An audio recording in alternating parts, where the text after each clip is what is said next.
ओम नमोर्यंताणं नमो सिद्धाणं नमो आर्याणं नमो वज्जायाणं नमो लोहि सव्वसाहुणं मंगलं भगवान् वीरो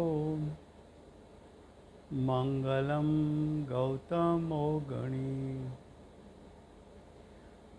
मंगलं कुन्दकुन्दार्यो जैनधर्मोऽस्तु मंगलम् ओंकारबिन्दुसंयुक्तं नित्यं जायन्ति योगिनः कामदं मोक्षदं चैव ओंकाराय नमो नमः अहो उपकार जिनवरनो कुंदनो ध्वनि दिव्यनो चीन कुंद ध्वनि आप्या अहो आ गुरु काननो तुझ ज्ञान ध्याननो रंग अमया दर्श रहो ओ शिव पद तक तुझ संग माता हाथ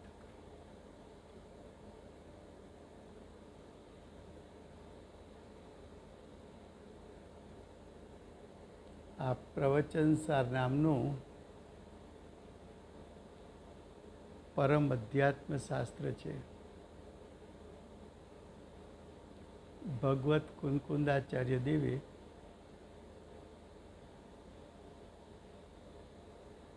માંગલિક કરી અને પ્રતિજ્ઞા કરી છે.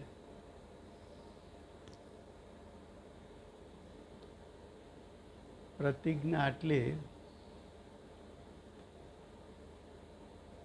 શાસ્ત્ર સુસિદ્ધ કરવા માગે છે.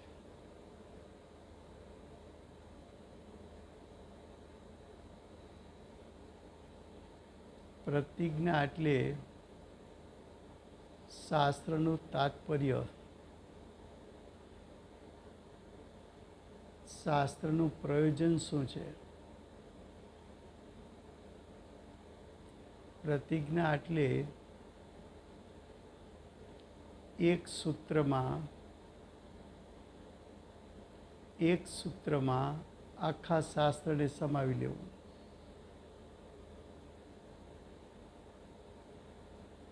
પ્રતિજ્ઞા એટલે શાસ્ત્ર શું સાબિત કરવા માગે છે.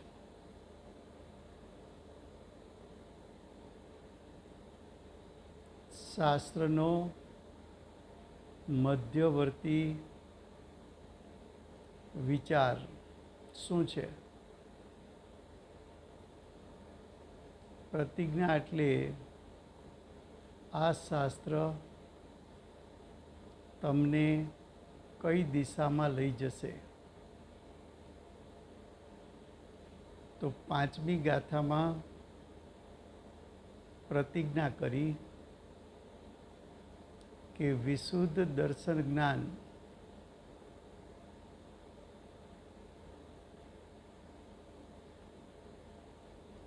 તેનો આશ્રય લઈને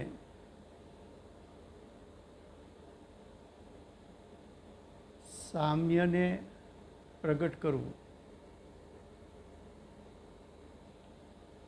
સામ્ય કહેતા સમ્યક ચારિત્ર. કેવું સામ્ય પ્રગટ કરવું?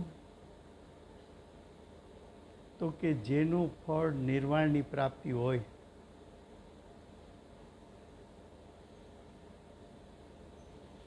આટલો વિષય આપણો ભૂમિકામાં ચાલી ગયો છે. હવે વાત આવે છે 6 થી 12 ગાથા.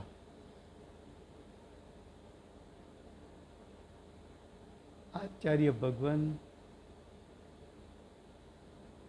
6 થી 12 ગાથામાં સંક્ષિપ્તમાં પ્રતિજ્ઞાનો વિસ્તાર કરે છે અથવા થોડો વિસ્તાર કરીને શાસ્ત્રને સમજાવે છે, ટૂંકામાં સમજાવે છે. છઠ્ઠી ગાથામાં આચાર્ય ભગવંતે એમ કહ્યું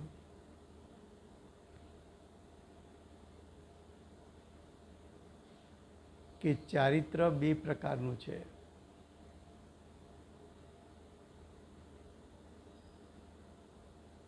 સમ્યક ચારિત્ર બે પ્રકારનું છે. એક પ્રકાર છે વિતરાગ ચારિત્ર, બીજું ચારિત્ર છે એ સરાગ ચારિત્ર. એમ કેમ કહ્યું?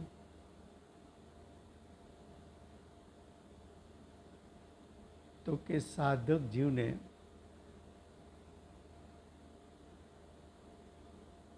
શુદ્ધાશુદ્ધ દશા પ્રગટ થઈ છે.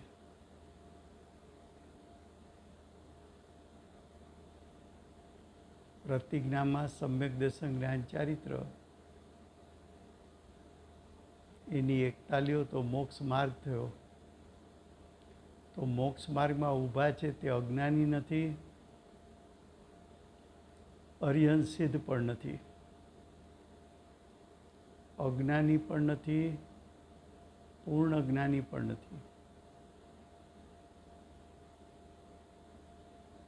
તો 4 થી 12 ગુણસ્થાન સાધક દશા.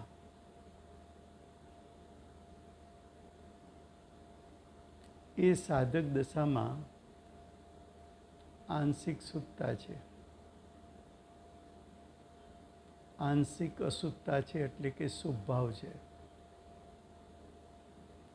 તો શુદ્ધતા સાથે સંપર્કવાળો શુભ ભાવ, એવા શુભ ભાવને સરાગ ચારિત્ર કહે છે.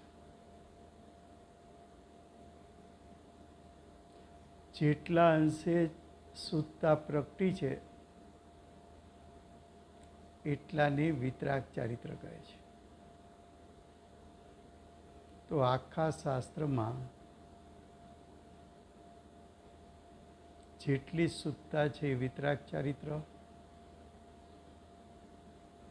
શુદ્ધતાના સંપર્કવાળો જે શુભ ભાવ છે એ સરાગ ચારિત્ર. હવે આ વિતરાગ ચારિત્ર આચાર્ય ભગવંત એમ કહે છે કે ઈષ્ટ છે.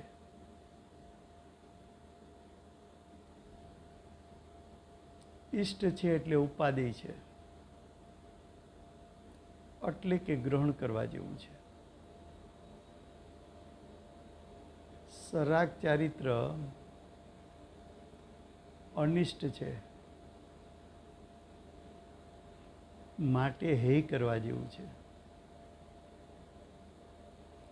વિતરાગ ચારિત્ર શા માટે ઇષ્ટ છે? તો કે વિતરાગ ચારિત્રનું ફળ નિર્વાણ આવશે.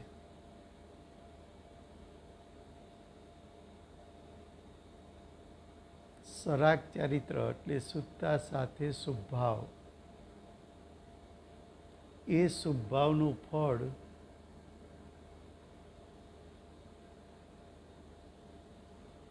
સ્વર્ગ આવશે.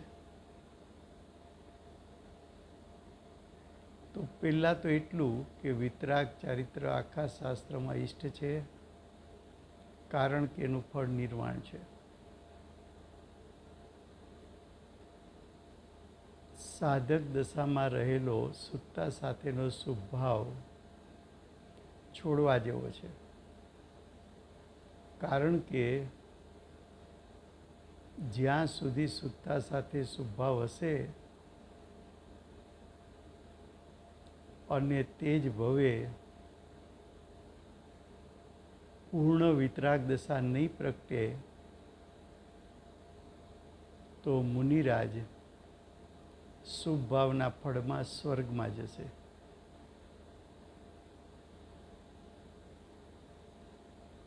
સાતમી ગાથામાં આચાર્ય ભગવંત એમ કહે છે કે આ વિતરાગ ચારિત્ર છે એનું સ્વરૂપ શું છે?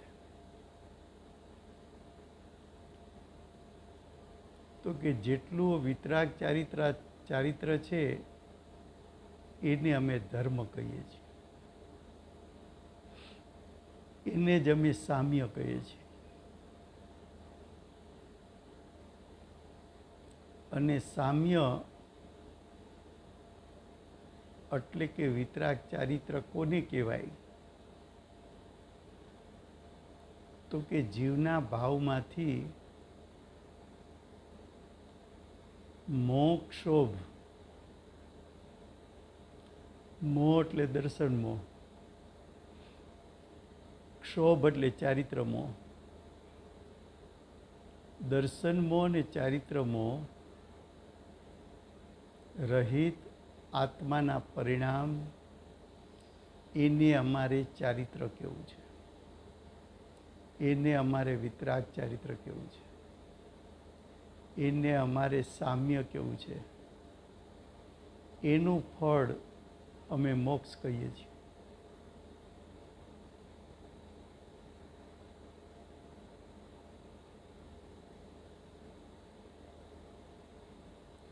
આટલું અસ્થિથી કહ્યું. નાસ્તિથી અર્થ શું નીકળે? તો કે સ્વભાવ, એને અમે ચારિત્ર કહેતા નથી. શરીરની ક્રિયા, તેને અમે ચારિત્ર કહેતા નથી. બાહ્ય ત્યાગ, એને અમે વિતરાગ ચારિત્ર કહેતા નથી. સ્વભાવ વિતરાગ ચારિત્ર નથી, શરીરની ક્રિયા વિતરાગ ચારિત્ર નથી, બાહ્ય ત્યાગ વિતરાગ ચારિત્ર નથી,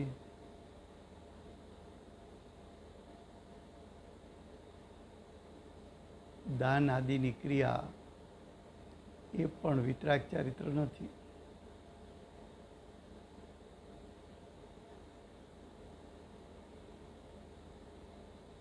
આત્માના કયા પરિણામને ચારિત્ર કેવું? તો કે આચાર્ય ભગવંતે અસ્થિથી વ્યાખ્યા કરવી જોઈતી હતી વિતરાગ ચારિત્રની, પણ નાસ્તિથી વર્ણન કેમ કર્યું? નાસ્તિથી વર્ણન એટલે શું? તો 7મી ગાથામાં આચાર્ય ભગવંતે એમ કીધું કે સામ્ય કોને કહેવું, એટલે કે વિતરાગ ચારિત્ર કોને કહેવું? તો કે મોક્ષોભ રહિત. તો મોક્ષોભ રહિત કેવું હોય તો નાસ્તિથી વર્ણન છે. તો કે નાસ્તિથી વર્ણન એટલા માટે કર્યું કે અજ્ઞાની જીવને પોતાની દશામાં મોહ કહેતા દર્શન મોહ, દર્શન મોહ કહેતા મિથ્યાત્વ, મિથ્યાત્વ કહેતા પરમાં હુંપણું, અથવા મનુષ્યપણામાં હુંપણું, અથવા પોતાના વિકારી ભાવમાં હુંપણું, એને દર્શન મોહ કીધો. ચારિત્ર મોહ એટલે જીવની દશામાં થતા રાગ દ્વેષ, જીવની દશામાં થતા અવિરતિ પ્રમાદ કસાયના પરિણામ.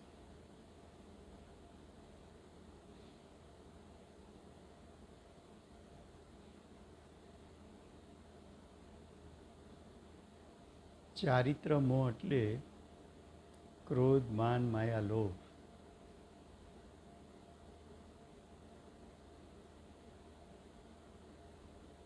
ચારિત્ર મોહ એટલે કસાય નો કસાય. તો આચાર્ય ભગવંતે એમ કહ્યું ચારિત્રની વ્યાખ્યા કરતી વખતે, સામ્ય કોને કહ્યું? મોહ ક્ષોભથી રહિત. એમ કેમ કહ્યું? તો કે મોહ અને ક્ષોભ અજ્ઞાનીને વર્તમાનમાં પોતાના પરિણામમાં ઉત્પન્ન થાય છે અને એનું વેદન પણ છે. જો મોહ ક્ષોભ રહિત થાય તો પોતે આકુળતા રહિત થાય તો અતિન્દ્રિય સુખની પ્રાપ્તિ કરે. ચારિત્રની વ્યાખ્યા કર્યા પછી આત્માનું ચારિત્રપણું એટલે શું?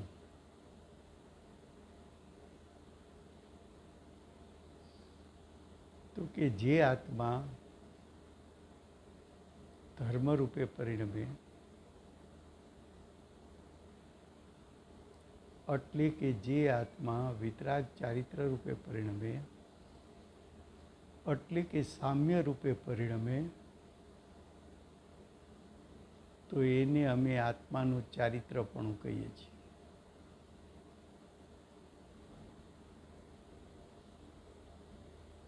આત્માનું ચારિત્રપણું એટલે શું? તો કે આત્મદ્રવ્ય જે કાળે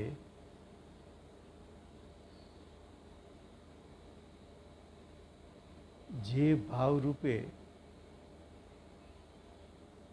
એટલે કે વિતરાગ ચારિત્ર રૂપે પરિણમે છે, તે કાળે તે આત્મા વિતરાગતામય છે, એને અમે આત્માનું ચારિત્રપણું કહીએ છીએ. શું કહ્યું? દ્રવ્ય કે આત્મા જે કાળે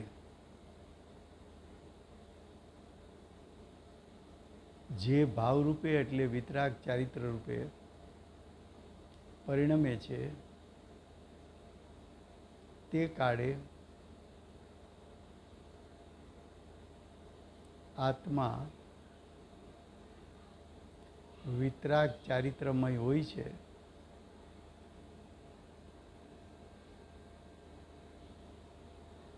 તો આત્માનું ચારિત્રપણું એટલે આત્મા અસંખ્યાત પ્રદેશેથી વિતરાગ ચારિત્ર રૂપે પરિણમે, એને આત્માનું ચારિત્રપણું કહેવામાં આવે છે.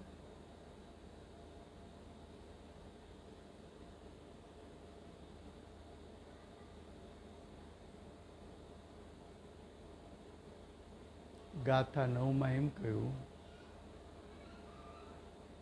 પેલા જનરલ વાત કરી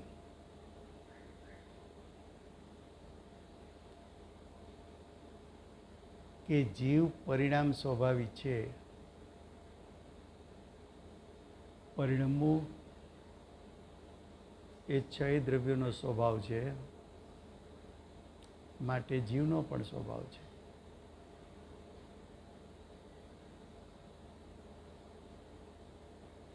તો જીવ પરિણામ સ્વભાવી હોવાથી જ્યારે જીવ શુભે પરિણમે તો શુભમય અને અશુભ રૂપે પરિણમે તો અશુભમય અને શુદ્ધે પરિણમે તો આત્મા શુદ્ધમય. આત્માના પરિણામ અથવા પ્રત્યેક દ્રવ્યના પરિણામ એના પૂરેપૂરા ક્ષેત્રમાંથી ઉત્પન્ન થાય છે. આત્મા અસંખ્યાત પ્રદેશી. આત્માની સત્તામાં શુભ ભાવ થયો એ અસંખ્યાત પ્રદેશેથી શુભ ભાવે પરિણમ્યો. હવે અસંખ્યાત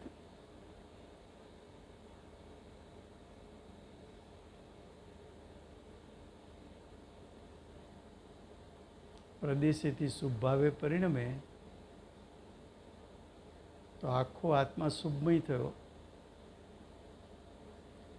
અને આત્મા અસંખ્યાતે અસંખ્યાત પ્રદેશેથી અશુભ રૂપે પરિણમે તો આખો આત્મા અશુભમય થયો, અને જો આત્મા સુત્તા રૂપે પરિણમે તો આત્મા અસંખ્યાદે અસંખ્યાત પ્રદેશેથી શુદ્ધમય થાય છે.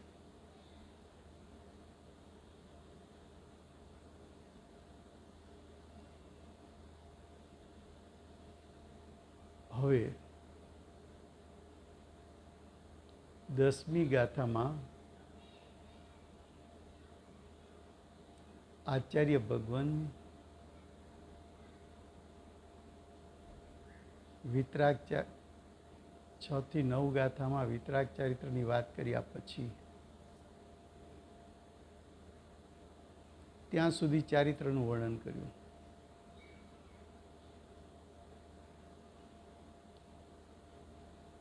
પણ અહીંયા આત્મા પરિણામ સ્વભાવી છે, એમાંથી વચ્ચે એક વાત બીજી કરી 10મી ગાથામાં. માર્મિક વાત છે. માર્મિક કઈ રીતે છે કે પ્રતિજ્ઞામાં સામ્ય શબ્દ હતો, એનો સંક્ષિપ્ત વિસ્તાર ગાથા 6, ગાથા 7, ગાથા 8, ગાથા 9માં કર્યો. હજુ ગાથા 11, 12માં કરશે. ત્યાર પહેલા 10મી ગાથા મૂકી.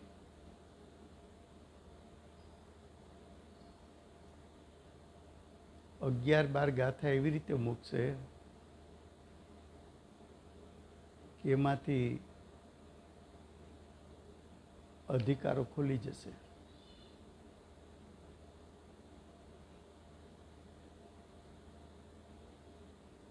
જો 10મી ગાથામાં એમ કીધું કે પરિણામ વસ્તુનો સ્વભાવ છે.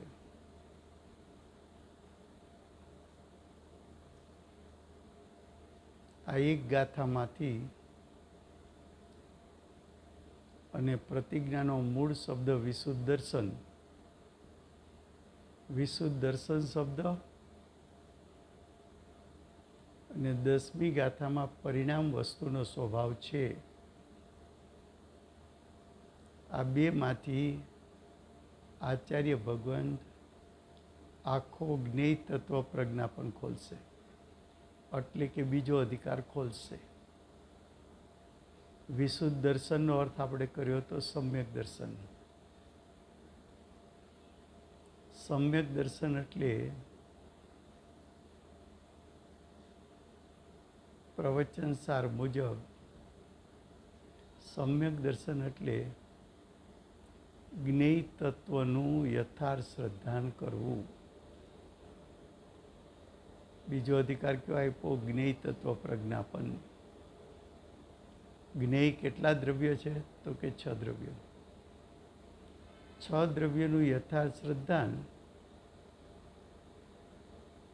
એને સમ્યક દર્શન કેવું છે.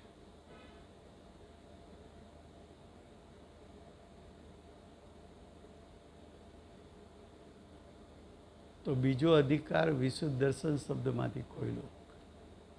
હવે એ જ્ઞેય તત્વ પ્રજ્ઞાપનમાં પેટા 3 અધિકાર છે. એ પેટા 3 અધિકાર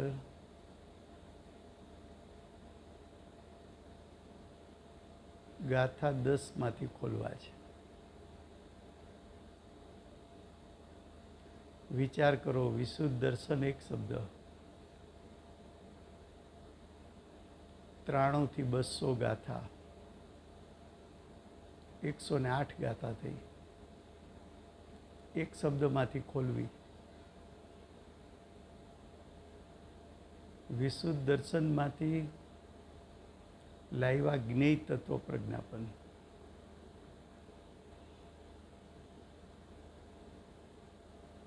હવે 10મી ગાથામાં એક સૂત્ર મૂક્યું. પરિણામ વસ્તુનો સ્વભાવ છે.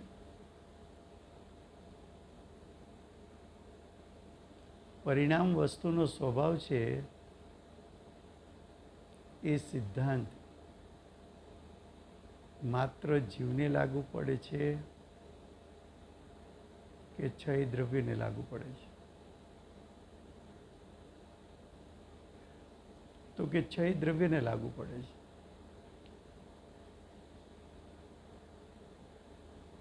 છ દ્રવ્યને લાગુ પડતો સિદ્ધાંત હોય તો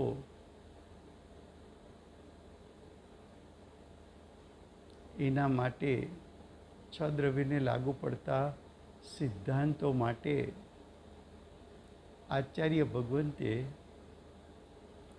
જ્ઞેય તત્વ પ્રજ્ઞાપનમાં પ્રથમ પેટા અધિકાર મૂક્યો. એ પ્રથમ પેટા અધિકાર મૂક્યો, એનું નામ આપ્યું દ્રવ્ય સામાન્ય અધિકાર. શું નામ આપ્યું? દ્રવ્ય સામાન્ય અધિકાર. દ્રવ્ય સામાન્ય અધિકાર કેમ કહ્યો?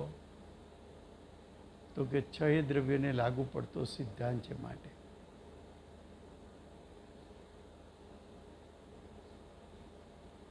તો આચાર્ય ભગવંતે 93 ગાથાથી શરૂ કરીને 126 ગાથા સુધી દ્રવ્ય સામાન્ય અધિકાર મૂક્યો.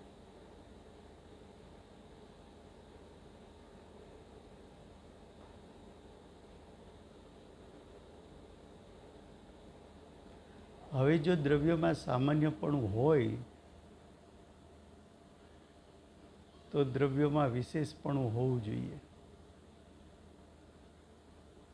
એટલે કે એક એક દ્રવ્યને લાગુ પડતા સિદ્ધાંત પણ હોવા જોઈએ. એટલે કે દ્રવ્યોમાં અસાધારણ ગુણો પણ હોવા જોઈએ.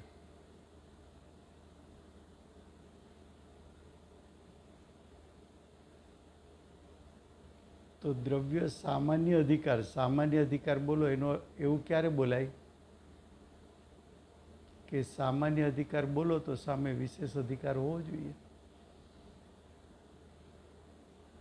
તો આચાર્ય ભગવંતે પેટામાં દ્રવ્ય વિશેષ અધિકાર લખ્યો.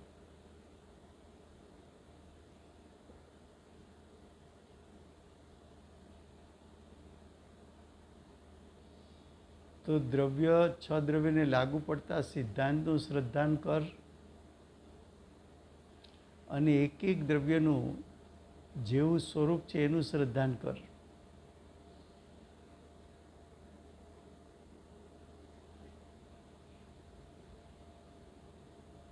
હવે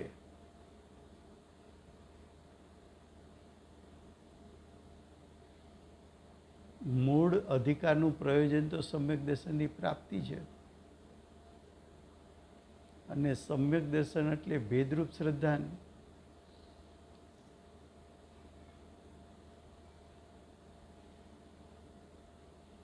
ભેદરૂપ શ્રદ્ધાન એટલે એના માટે ત્રીજો અધિકાર પેટામાં મૂક્યો. એમાં 3 શબ્દ પ્રયોગ કર્યા: જ્ઞાન, જ્ઞેય, વિભાગ.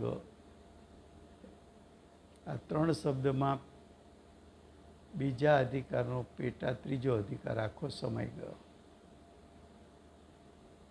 જેમ દ્રવ્ય સામાન્ય અધિકારમાં 6 દ્રવ્યને લાગુ પડતા સામાન્ય સર્વ સિદ્ધાંતો આવી ગયા. દ્રવ્ય વિશેષ અધિકારમાં એક એક દ્રવ્યનું સ્વરૂપ શું છે એનું યથાર્થ શ્રદ્ધાન એ વાત આવી ગઈ. હવે પ્રયોજન તો સમ્યક દર્શનની પ્રાપ્તિ છે.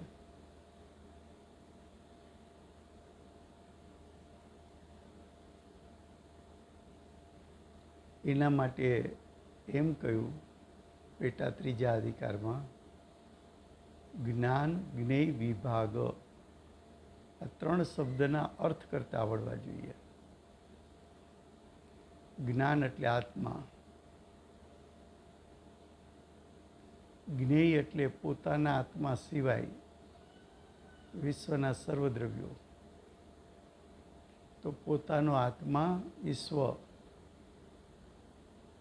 અને વિશ્વના બધા દ્રવ્યો પર, એની વચ્ચે વિભાગ એટલે ભિન્નરૂપ શ્રદ્ધાન, તો સમ્યક દર્શનની પ્રાપ્તિ.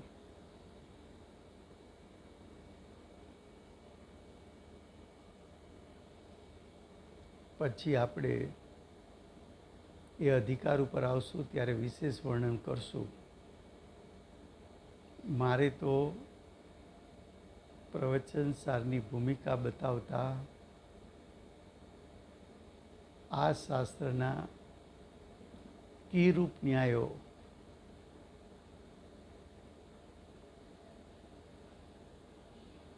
અને આચાર્ય ભગવાનની લેખન શૈલી એ જો પકડાશે તો બધું સમજાશે. દાખલા તરીકે તમે ગુરુદેવનું પ્રવચન સોનગઢમાં આવ્યા અને સાંભળવા બેઠા, તમને ખબર પડી કે ગુરુદેવ પ્રવચન સાર લે છે, એટલે તમને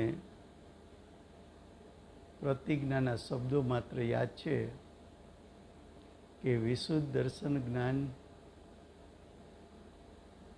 જેમાં મુખ્ય છે તેવું સામ્ય, કે જેનું ફળ નિર્વાણની પ્રાપ્તિ છે. એના ઉપરથી તમારે એટલું જોવાનું કે ગુરુદેવ અત્યારે કયો અધિકાર લે છે, વિશુદ્ધ જ્ઞાનનો, વિશુદ્ધ દર્શનનો, કે સામ્ય એટલે વિશુદ્ધ ચારિત્રનો. તમને ખ્યાલ આવ્યો કે વિશુદ્ધ દર્શન, તરત જ તમને ખ્યાલ આવ્યો કે આ તો જ્ઞેય તત્વ પ્રજ્ઞાપન છે. આ અધિકારમાં તો ગુરુદેવ આપણને સમ્યક દર્શન પ્રાપ્તિનો ઉપદેશ આપશે, 6 દ્રવ્યોનું શ્રદ્ધાન કરાવશે. પછી તમે જોયું કે દાખલા તરીકે 100 ગાથા ચાલે છે, તો તમને ખ્યાલ આવી ગયો કે 93 થી 126 ગાથા તો દ્રવ્ય સામાન્ય અધિકારની છે. તો 100 ગાથામાં ગુરુદેવ 6 દ્રવ્યને લાગુ પડતા સિદ્ધાંત દ્વારા સમ્યક દર્શનની પ્રાપ્તિ કરાવશે.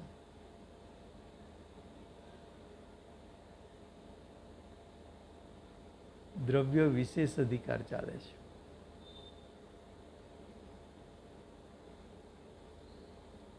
તો તમને તરત જ ખ્યાલ આવશે કે અહીં તો એક એક દ્રવ્યનો અસાધારણપણું એનું શ્રદ્ધાન ગુરુદેવ કરાવે છે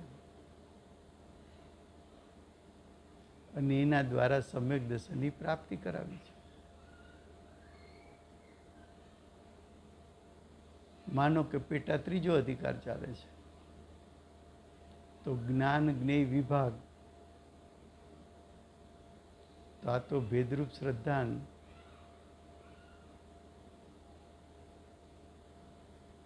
કોના વચ્ચે ભેદરૂપ શ્રદ્ધાન કરવું? તો કે જ્ઞાન કહેતા સ્વ, જ્ઞેય કહેતા પોતાના આત્મા સિવાયના સભી દ્રવ્યો, એની વચ્ચે ભેદરૂપ શ્રદ્ધાન તો સમ્યક દર્શન. જ્ઞાન એટલે આત્મા, પછી જ્ઞેયનો બીજો અર્થ કરો, 10 પ્રકારના પરિગ્રહ. તો આત્મા અને 10 પ્રકારના પરિગ્રહ વચ્ચે ભેદરૂપ શ્રદ્ધાન તો સમ્યક દર્શન. ત્રીજો અર્થ કરો, જ્ઞાન તે આત્મા, જ્ઞેય એટલે શરીર, જીવ અને શરીર વચ્ચે ભેદરૂપ શ્રદ્ધાન કરો તો સમ્યક દર્શન. ચોથો અર્થ, જ્ઞાન એટલે આત્મા, જ્ઞેય એટલે 8 પ્રકારના કર્મ, બંને વચ્ચે ભેદરૂપ શ્રદ્ધાન કરો. પછી જ્ઞાન એટલે આત્મા, જ્ઞેય એટલે વિભાવ, જ્ઞાન એટલે આત્માનો શુદ્ધ સ્વભાવ અને જ્ઞેય એટલે વિભાવ. તો આત્માનો શુદ્ધ સ્વભાવ અને વિભાવ વચ્ચે ભેદરૂપ શ્રદ્ધાન કરાવવું છે.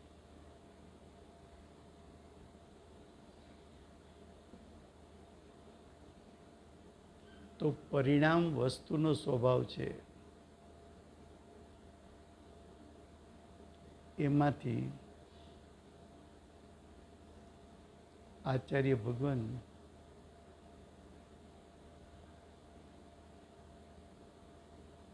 મૂળ શબ્દ વિશુદ્ધ દર્શન,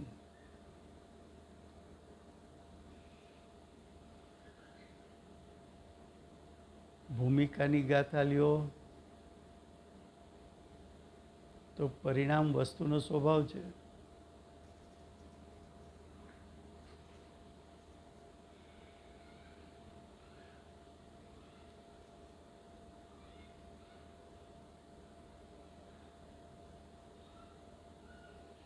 તો આ બેમાંથી આખો 108 ગાથાની રચના થઈ, એક અધિકારની રચના થઈ. હવે 11મી ગાથા.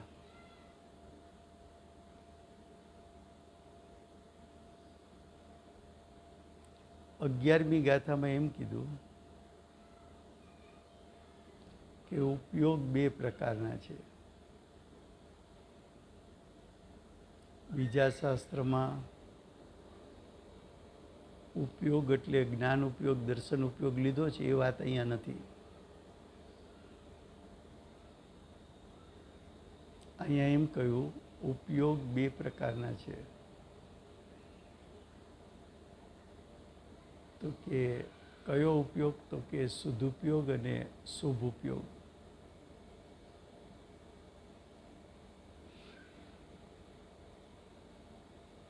તો કે આવો અર્થ કેમ કર્યો? તો કે પ્રતિજ્ઞામાં સામ્ય શબ્દ છે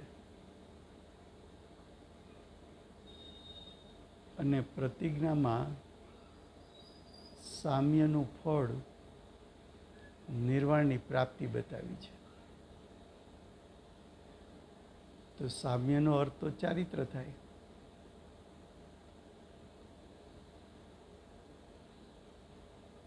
અને સાધક દશામાં તો શુદ્ધાશુદ્ધ ભાવ છે.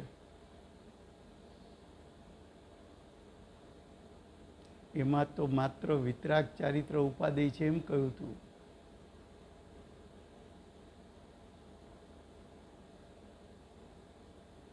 સરાગ ચારિત્રને તો હે કહ્યું હતું. ભૂમિકાની પેલી ગાથા, છઠ્ઠી. તો ક્યાંય ઉપયોગના 2 ભેદ, સદુપયોગ અને શુભ ઉપયોગ.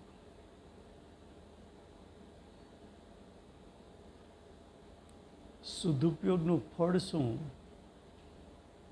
તો કે મોક્ષની પ્રાપ્તિ. શુભ ઉપયોગનું ફળ શું? તો કે સ્વર્ગની પ્રાપ્તિ. તો કે અહીંયા સદુપયોગ અને શુભ ઉપયોગ એનો અર્થ શું કરવો છે?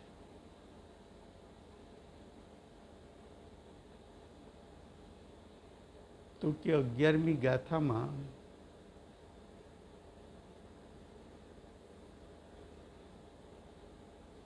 11મી ગાથામાં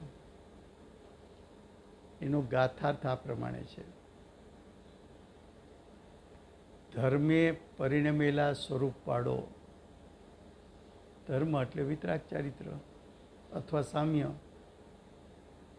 તો વિતરાગ ચારિત્ર રૂપે પરિણમેલા સ્વરૂપ પાડો આત્મા જો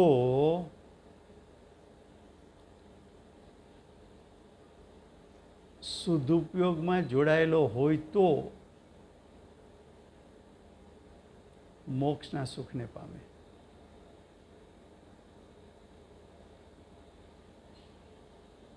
તો મોક્ષ તો ક્યારે પમાય?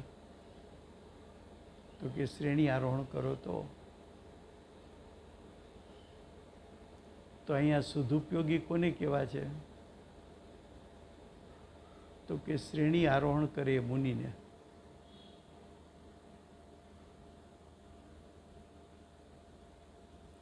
પણ મુનિ છઠ્ઠે સાતમે ઝૂલા કરે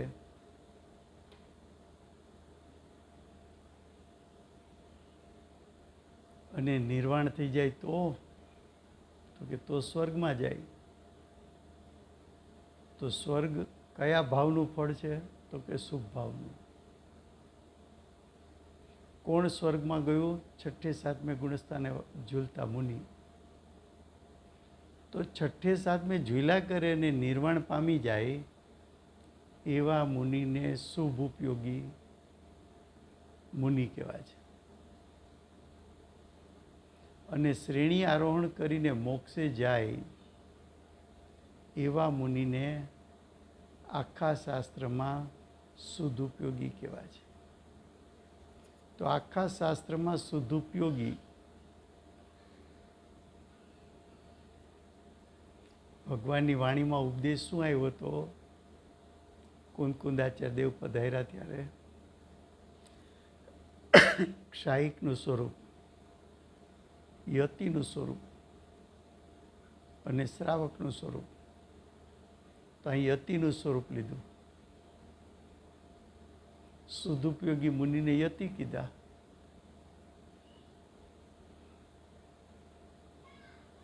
શ્રેણી આરોહણ કરનાર મુનિ કયા? એવા સામ્યનું ફળ નિર્વાણની પ્રાપ્તિ અને શુભ ઉપયોગીને ફળ સ્વર્ગની પ્રાપ્તિ. પછી આનો વિસ્તાર કાલે 11 ગાથાનો નેક્સ્ટ સ્વાધ્યાયમાં આવશે. હજી આમાં વિશેષ ઘણું કહેવાનું છે, પણ અત્યારે સમય થયો છે.